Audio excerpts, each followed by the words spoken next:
మొదట కలియుగదయం శ్రీ వెంకటేశ్వర స్వామి కొలువైన కొండలే ఈ తిరుమలగిరులు. రెండవది చిత్తూరు జిల్లాలోని సుందరమైన కొండ ప్రాంతమే ఈ నగరి హిల్స్.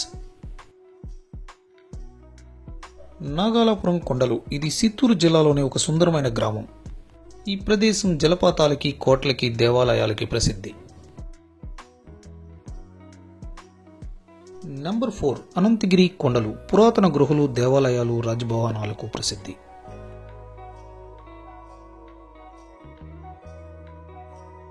ఐదవది పాపికొండలు తూర్పుగోదావరి, పశ్చిమ గోదావరి, ఖమ్మం ఈ 3 జిల్లాలకు విస్తరించిన ప్రాంతం. మనం రాజమండ్రి నుంచి భద్రాచలం పడవ ప్రయాణంలో వెళ్తే ఇవి మనకు కనిపిస్తాయి.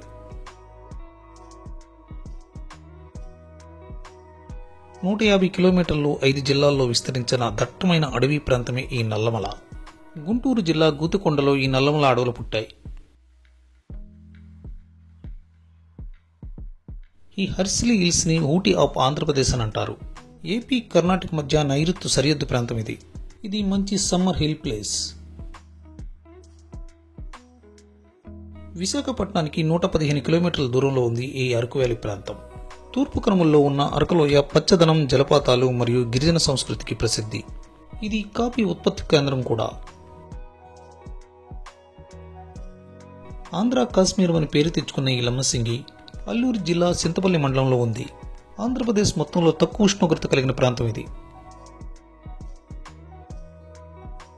ఇక 10వది రాజమండ్రికి దగ్గరలోన సుందరమైన హిల్ స్టేషన్ ఈ మారేడుమిల్లి. ఆంధ్రప్రదేశ్లోని ఎక్కువ జలపాతాలున్న సుందర ప్రదేశం ఇది. ఈ వీడియో కానీ నచ్చితే లైక్ చేయండి.